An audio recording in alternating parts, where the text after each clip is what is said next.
software makes an HDR of those 3 and then stitches the 12 into one 360. Awesome. Okay, so it's 3 here, So it's, 3 here, so it's 3 a total here, of 9. 3 here, 12 It's a total of 12 pictures. per spot. And here's the trick. If I were doing this facility, for instance, you start at 10 feet outside the door. The door has to be propped open. Right. And you'll get this, you being a Google person.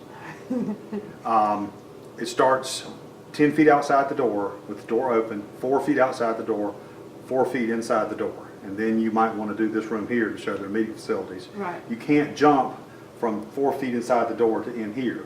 You have to shoot them as you progress along the hallway and inside the door, because it literally is street view inside.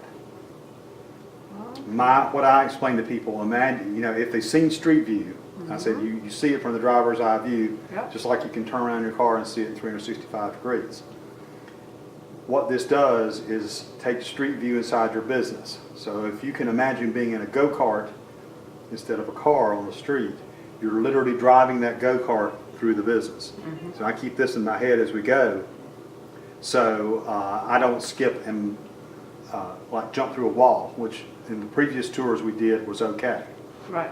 because you fill it in. But this you're following the chevron, so you better darn well do the extra work to get it in here. Yeah.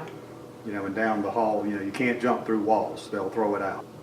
So if you shoot raw, you have to go through the whole conversion process, and if you do it wrong, their servers are reading the metadata and they'll throw it out. You have to go back and reshoot it. So you don't shoot them in raw. So you shoot it in a JPEG, and then High they res- add the high resolution. They stitch make it the all HDR together. out of it. Okay.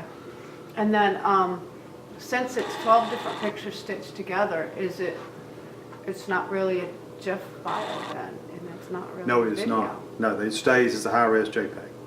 Okay. So it starts as a JPEG and ends up that. I don't know what form it is when it's seen on the web, but it doesn't matter, because it works on any, and them being Google, they'll serve it to any device that sees it in the format that is readable by the device. So that's any very- browser, any phone, any iOS device, any laptop, anything that can see a browser will be able to see these. Okay. So it's very important that people don't hire someone to just come in and do a They regular can't. photo shoot. That Well, doesn't they know. can, ideally what they should do is have, let's just give a example. Is it Michelangelo's Yeah. pizza? Okay. Ideally, they would have me come in on one day and shoot this. Right. And the still pictures I take are given to them, because they're the ones that go on the Google Plus page as Right. highlight pictures. And those are specific pictures, such as the numbers, the front of the store from the outside, the inside of the store from front looking to back, back to front, a photograph of the menu, a photograph of the business card, a sample photograph of the food. Okay. So those are the things that someone who is searching for a place would want to know about. And then that way it's uniform, it's a template that you're following so that everybody is uniform except for their uniqueness. That is correct. That's a Okay. good way to put it. And then you'd shoot the tour. And if they needed stuff for a brochure or their website, they really need to have whoever come in on another day and do that.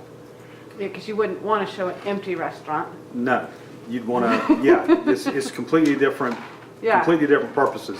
Right. And it requires a mental switching gears and time. So ideally, it'd be a good idea to, particularly for a restaurant, do it on a different time. Yeah. Or, theoretically, you could do these first thing in the morning, and then, as they began to open, get the servers with people, because you want people Right. in the pictures Yeah. to show us a live, hopping place. Exactly.